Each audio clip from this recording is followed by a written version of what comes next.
The ship was dying. Captain Telos knew this the way he knew his own heartbeat. The lights had stopped working 2 days ago. The air recyclers made strange sounds, and the reactor, the heart of their vessel, had gone completely silent. Telos stood in the command room of the Quiet Dawn and looked at his crew. There were 7 of them, all like himself. Their tall bodies were built for the cold darkness of space. Their large compound eyes could see in almost no light at all. Their pale skin glowed softly with the bioluminescence that their species used to communicate emotions. Right now, everyone glowed a dim blue, the color of fear. The Quiet Dawn was a cargo ship, nothing special. They carried minerals and machine parts between the outer colonies, making just enough money to keep flying. They had been crossing the Null Corridor, a shortcut through empty space that most pilots avoided. There was nothing in the Null Corridor. No planets, no stations, no other ships, just endless darkness stretching for millions of kilometers in every direction. That was why they had used it. The shortcut would save them 2 weeks of travel time. The clients were waiting. The money was good. Now the money meant nothing. Now they were going to die in the place where no one would ever find them. The ship's engineer came into the command room. She was young for only 40 cycles old. Her skin pulsed with frustrated orange light as she shook her head at the captain. "I cannot fix it," she said. Her voice was tired. She had not slept in 3 days. "The reactor core has collapsed. The quantum matrix that powers everything has simply stopped working. I have never seen anything like this. It should not be possible." Telos nodded slowly. He had expected this answer, but hearing it still hurt. "How long do we have?" "The backup power cells will last perhaps 10 more days. After that, the air recyclers will stop. We will have maybe 6 hours of breathable air remaining." Paused. Her glow shifted to pale gray, the color of hopelessness. "I am sorry, Captain." "It is not your fault," Telos said. He meant it. Whatever had killed their reactor was not something any engineer could have predicted or prevented. The Null Corridor was a strange place. Old spacers told stories about ships that vanished here, about equipment that failed for no reason, about the darkness that seemed to swallow everything. Telos had never believed those stories. Now he was living one. He walked to the communication station where Bora, his communications officer, sat staring at blank screens. Bora was the oldest crew member, nearly 200 cycles. He had seen many things in his long life, but even he looked scared now. "Send a distress signal," Telos ordered. Bora looked up at him. "Captain, we are in the Null Corridor. No one comes here, no patrol ships, no traders, no one will hear us." "Send it anyway." "On what frequency?" "The standard galactic compact emergency channels are monitored, but the nearest monitoring station is weeks away at speed. By the time anyone receives our signal and sends help." "Send it on the old frequency," Telos said. The command room went quiet. Everyone turned to look at their captain. The old frequency was something from ancient times, before the galactic compact existed, before the great alliances and treaties that connected 1,000 worlds. It was a frequency that any species could use from anywhere in the galaxy, a universal call for help that crossed all boundaries and languages. No one used it anymore. It was considered outdated, primitive, a relic of a time when space was wild and dangerous and species did not trust each other. The compact had its own emergency systems now, proper channels, proper procedures. But proper channels required someone to be listening, and no one was listening in the Null Corridor. "The old frequency reaches further," Telos explained. "It is not limited by compact relay stations. Any ship with basic communication equipment can receive it. I know it is unlikely anyone will hear, but unlikely is better than impossible." Bora hesitated for a moment. Then he nodded and turned to his console. His old fingers moved across the controls, adjusting settings that had not been used in decades. The ship's communication array hummed as it shifted to the ancient frequency. Distress signal activated, Bora announced. Broadcasting on all open channels. Repeating message. Cargo vessel quiet dawn, reactor failure, 7 crew members requesting immediate assistance. Location coordinates included. The signal went out into the void. A tiny pulse of energy spreading through the infinite darkness, growing weaker with every kilometer it traveled. The chances of anyone receiving it were almost zero. The chances of anyone responding were even smaller.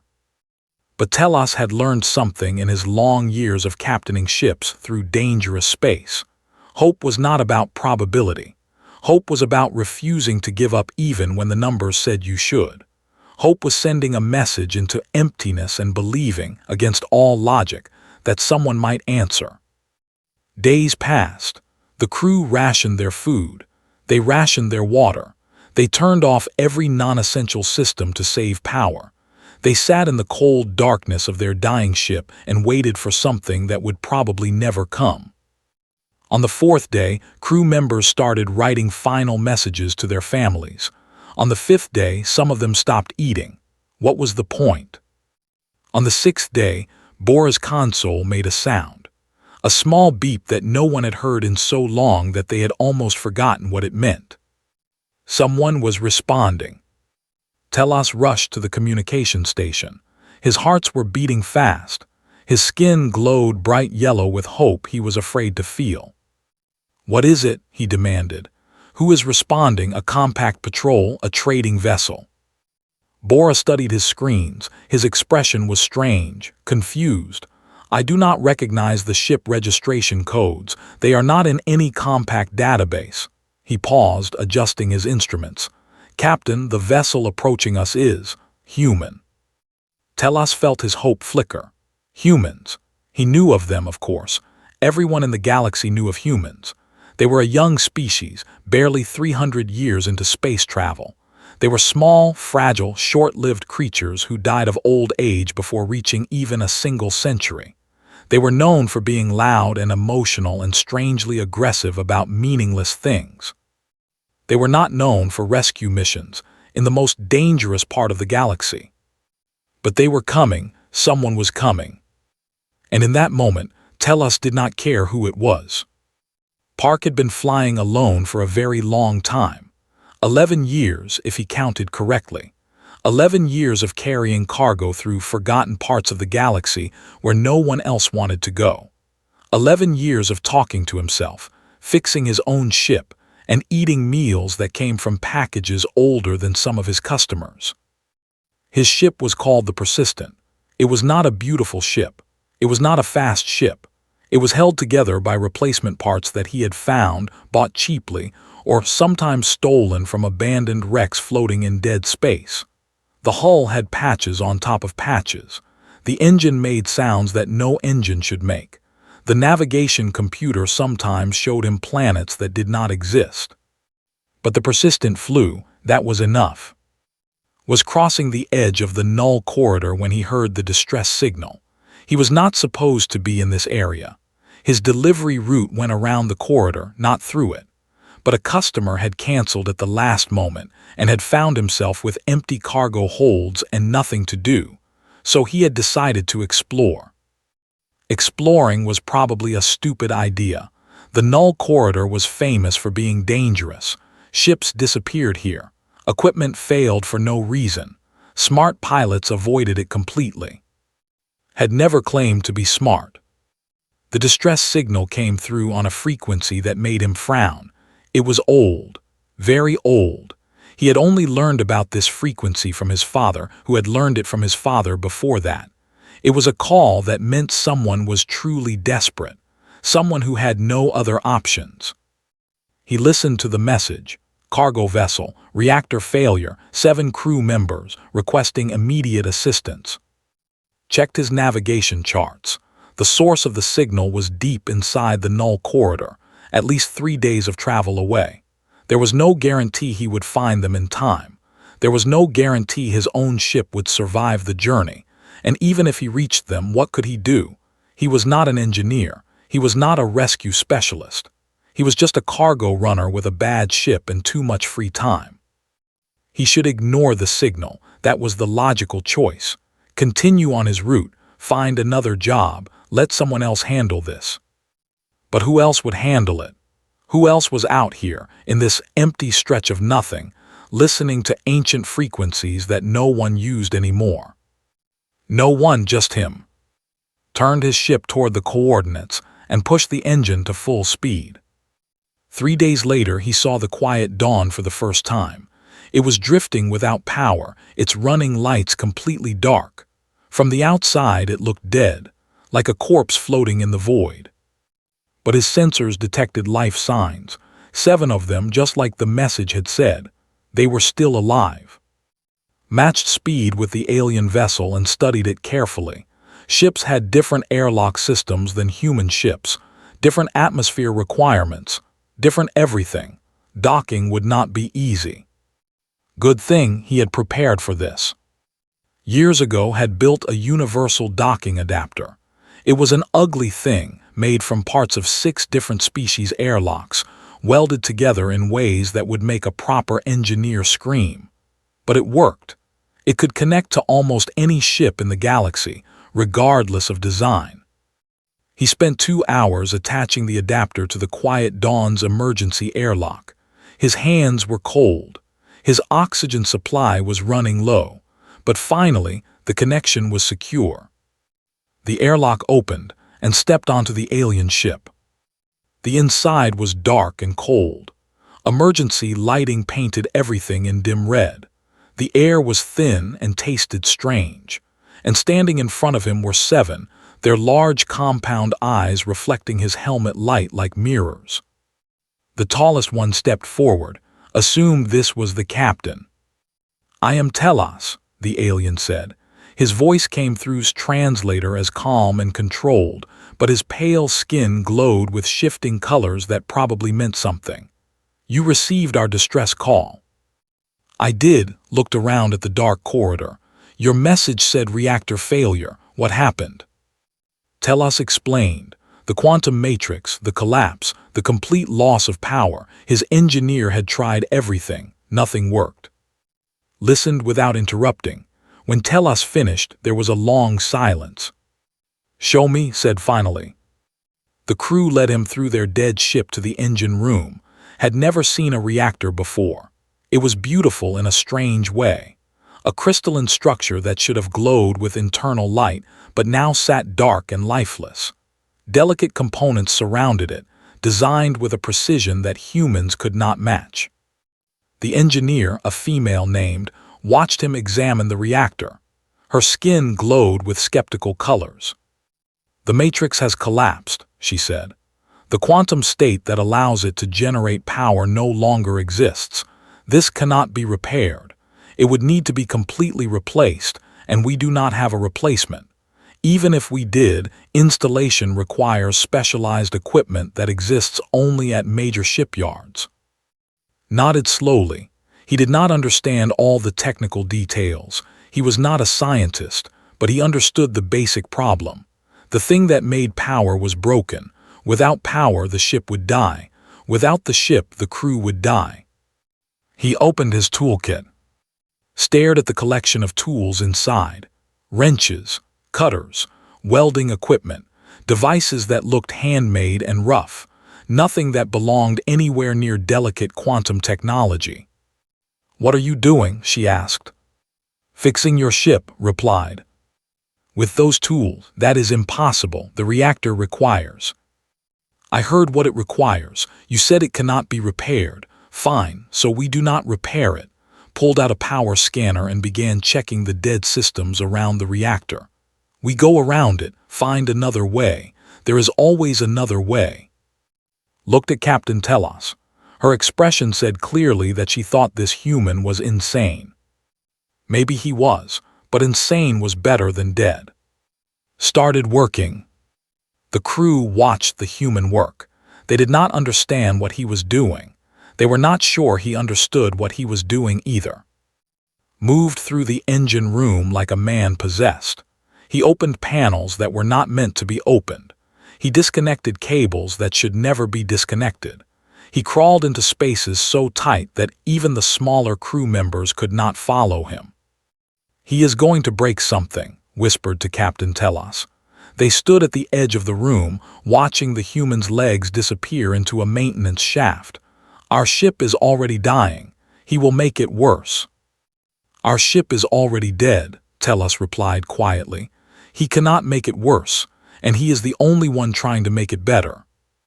Hours passed. Emerged from the maintenance shaft covered in coolant fluid and something black that might have been grease or might have been burned organic matter. He did not seem bothered by this. He simply wiped his face with his sleeve and moved to the next panel. "I need to ask you something," he said to. "Your ship has backup power cells. Where do they connect to the main power grid?" Showed him. The connection point was behind the reactor, in a space that was nearly impossible to reach.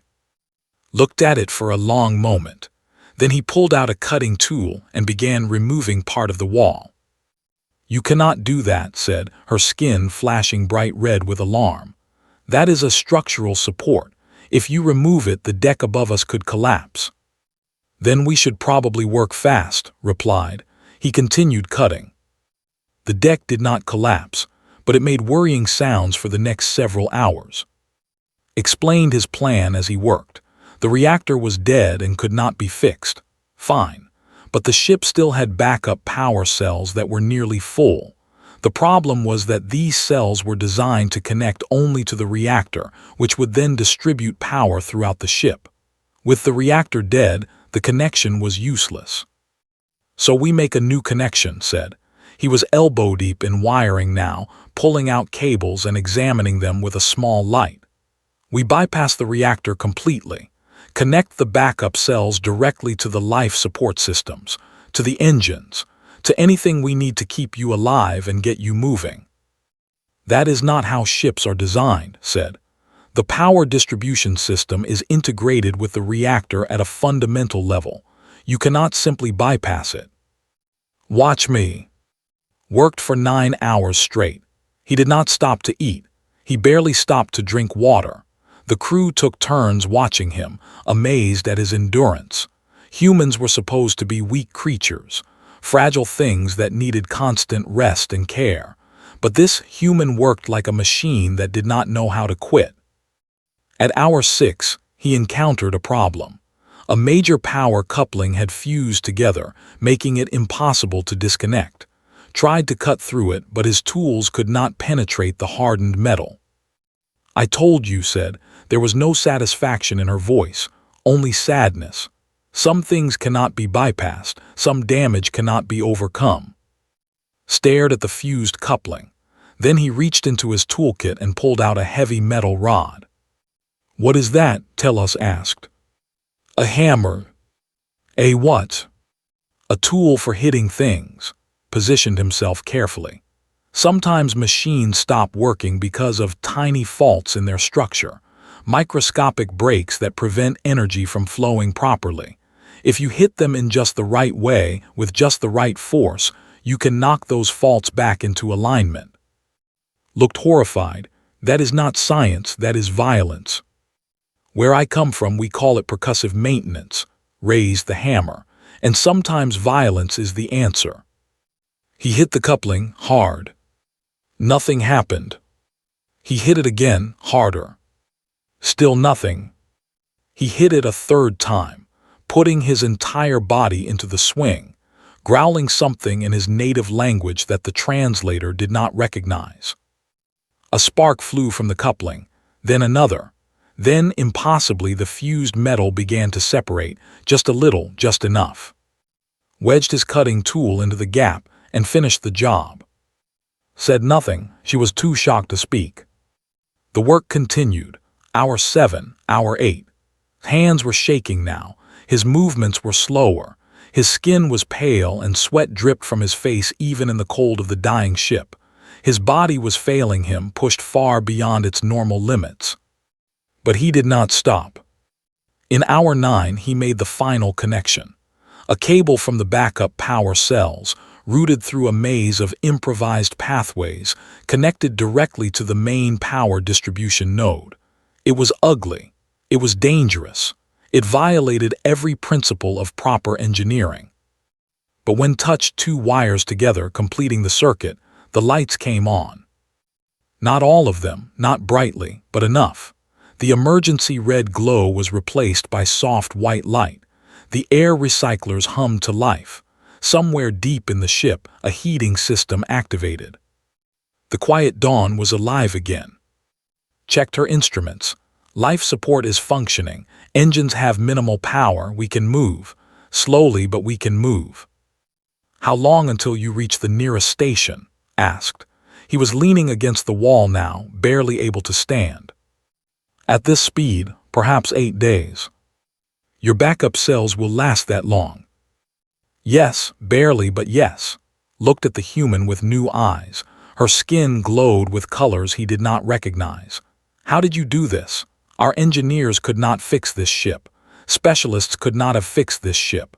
But you, with primitive tools and no training in our technology, you did what should have been impossible. Smiled weakly.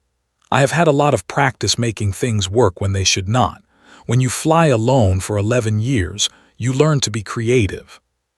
He slid down the wall and sat on the floor. His eyes were closing. I need to sleep now, he said. Wake me if anything catches fire. And then, surrounded by amazed aliens in a ship that should have been his tomb, Park fell asleep. Slept for 14 hours. When he woke up, he was lying on a soft surface in a room he did not recognize. Dim lights glowed above him. The air was warm and smelled faintly of something chemical but not unpleasant. He sat up slowly. His entire body ached. His hands were covered in small cuts and burns that he did not remember getting. His head felt like it was filled with rocks. But he was alive, and based on the gentle hum of systems around him, so was the ship. The door opened, and Captain Telos entered.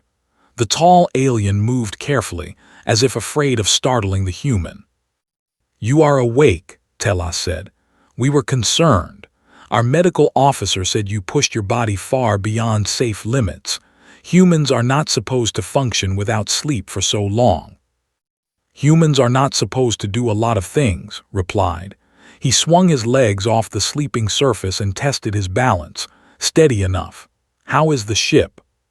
"Functional, thanks to you. We are moving toward the nearest station. We should arrive in 7 days. Telos paused. "My crew wishes to thank you, personally, but first I must speak with you." Followed the captain through the corridors of the quiet dawn. The ship looked different now. Still damaged, still clearly struggling, but alive. Crew members passed them and stared at with their large compound eyes. Some of them glowed with colors that he assumed meant gratitude or curiosity. They reached the ship's galley, a small room with a table and basic food preparation equipment. Telos gestured for to sit, then placed a bowl in front of him. "Nutrient paste," Telos explained. "It contains all the sustenance a body needs. I apologize that we have nothing more appropriate for human digestion." Tasted it, the texture was like thick pudding. The flavor was like sweetened chalk. He ate it anyway. "It is good," he lied. Telos sat across from him. For a long moment the alien simply watched the human eat. Then he spoke. "I must ask you something, Park, and I need you to answer honestly." "Ask." "Why did you come?" Paused with the spoon halfway to his mouth. "You sent a distress signal. You needed help." "Yes, but that is not an answer." Telos leaned forward. His skin glowed with complex patterns that the human could not interpret. "We sent that signal into empty space, on a frequency that no one uses, from a region that no one visits. The chance of anyone hearing it was almost zero. The chance of anyone responding was even smaller, and the chance of that person being willing to travel 3 days into dangerous territory to help strangers of a different species." He shook his head. "The mathematics do not support your presence here." "I do not think much about mathematics." "Then what do you think about?" Put down his spoon. He looked at the alien captain for a long moment, considering the question. "My grandmother," he said finally. Telos waited. She raised me after my parents died. She was a fisherman's daughter, born on a small island on Earth where people still lived off the sea. She used to tell me stories about the old days before humans went to space. Stories about fishermen and storms and the ocean that could kill anyone at any time. And what do these stories have to do with coming to save us? One story specifically leaned back in his chair. There was a fisherman who lived in a village by the sea. His family had been wronged by people from another village, a neighboring place across the water. For generations, the two villages had been enemies. They did not trade with each other. They did not speak to each other. They only hated. Telas listened without interrupting. Other crew members had quietly entered the galley, drawn by the sound of conversation. Was among them. One night there was a terrible storm. The fisherman was out in his boat trying to reach the shore when he saw something in the water. A man was drowning. The fisherman did not recognize him at first, but when he pulled the man into his boat, he saw the markings on his clothes. He was from the enemy village. "What did the fisherman do?" asked softly. "He saved him. He took him to shore, gave him dry clothes, fed him warm soup. And when the man asked why, the fisherman said something my grandmother repeated to me many times." Closed his eyes, remembering her voice. He said, "The sea does not care about our grudges. It will kill anyone, so we must care about each other. Because if we do not, then we are no better than the waves." The galley was silent. "Space is like the sea," continued. "It is vast and cold and does not care if we live or die. It does not care about species or politics or old conflicts. It will kill anyone equally. So someone has to care about something else. Someone has to pull the drowning man from the water, even if there is no reward, even if it is inconvenient, even if the man is a stranger from a place that means nothing to you." He opened his eyes and looked at the surrounding him. "I heard your call. I had a ship that could reach you. I had skills that might help. How could I not come? What kind of person hears someone dying and does nothing?" Telas was quiet for a long time. His skin had stopped glowing, which interpreted as deep thought. "Among my people," the captain said finally, "there is a concept of debt. When someone saves your life, you owe them a service of equal value. This debt is sacred. It binds families across generations. I wish to offer you this debt, Park. Whatever you need, whenever you need it, my family will provide." Shook his head. "I do not want your debt." "Then what do you want? Payment, resources, a recommendation to the Galactic Compact that could improve your trading licenses." "I want nothing," smiled. "That is the point. If I helped you because I expected something in return, it would not be help. It would be a transaction. And there are enough transactions in the galaxy already. What we need more of is people doing the right thing simply because it is the right thing." He finished his nutrient paste and stood up. "Your species confuses me," Telas admitted.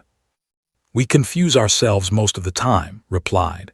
"Humans fight wars over nothing. We destroy things we need. We make choices that hurt everyone, including ourselves. We are not a wise species or a logical species. But sometimes, when it matters most, we remember that the universe is cold and we are all we have." He walked toward the galley door, then paused and looked back.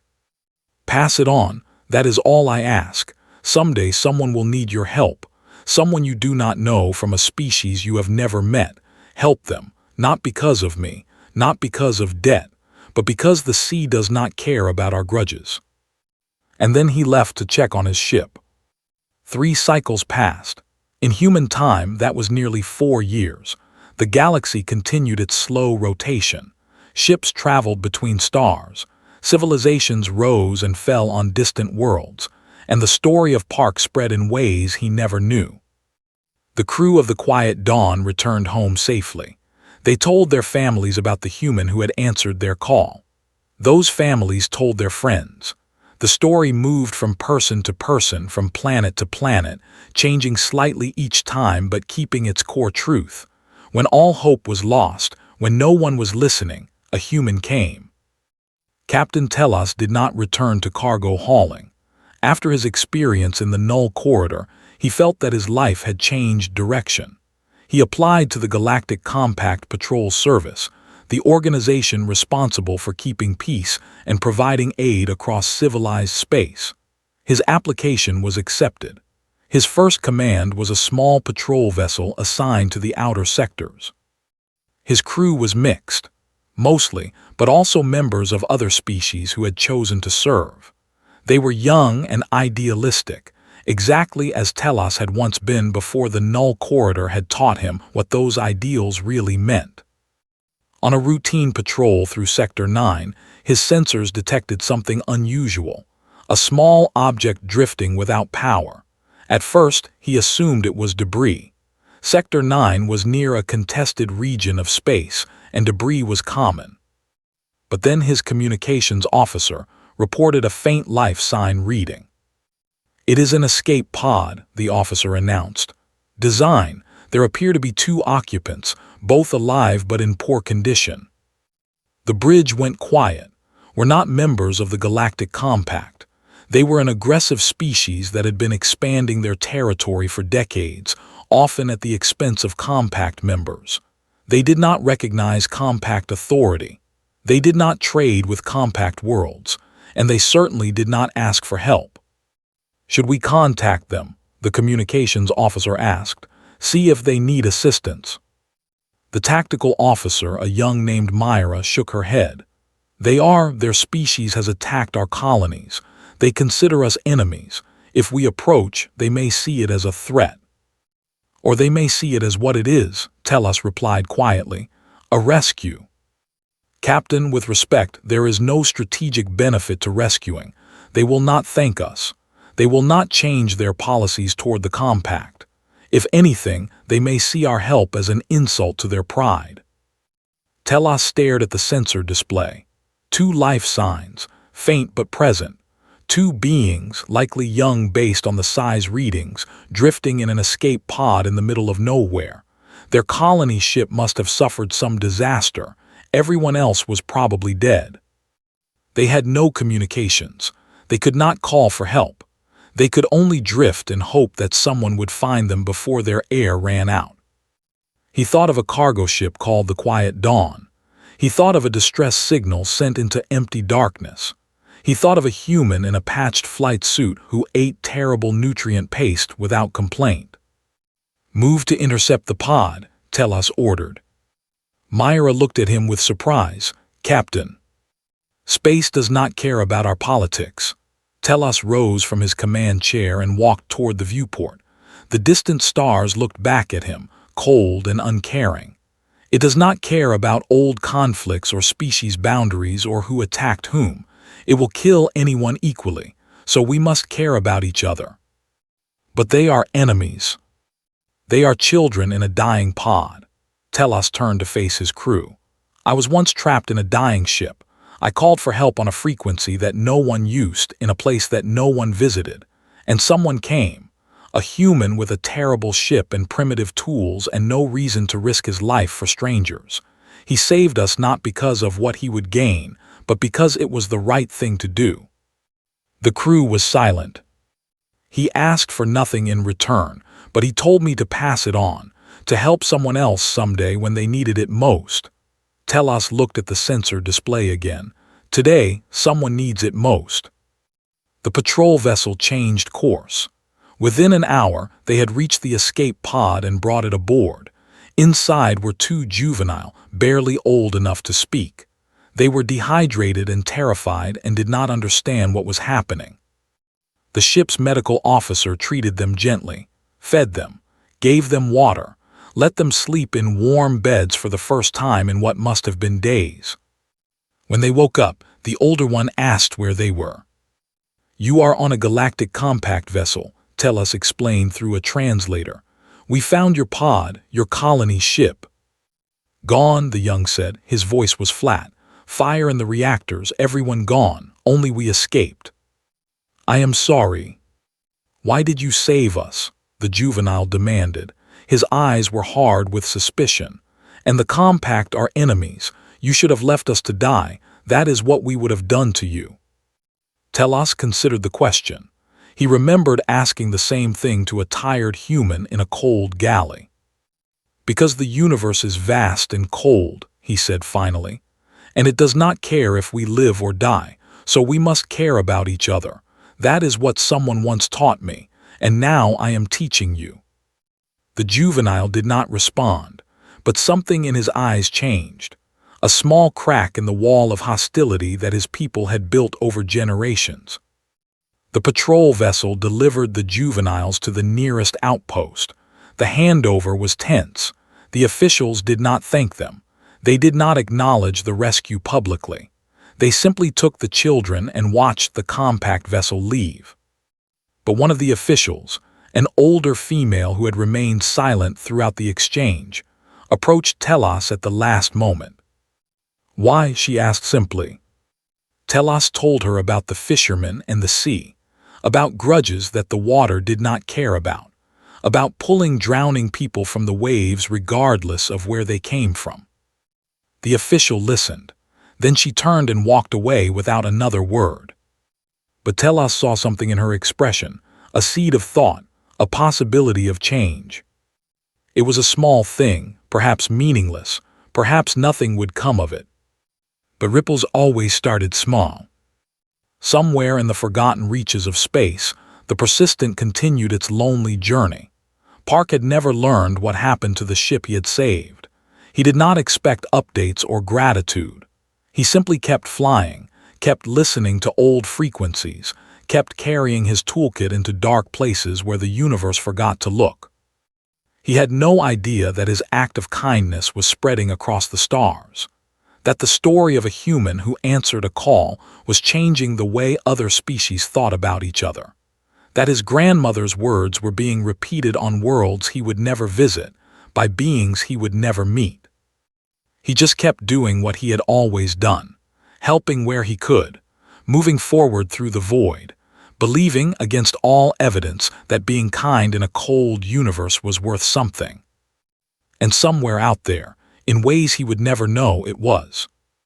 The ripples continued spreading, not because one person could change the galaxy, but because one person could change another person, and that person could change another, and another. Until someday, perhaps, the sea itself would be different. That was the hope anyway. That was always the hope. And hope, as a human had once taught a dying ship full of strangers, was not about probability. It was about refusing to give up.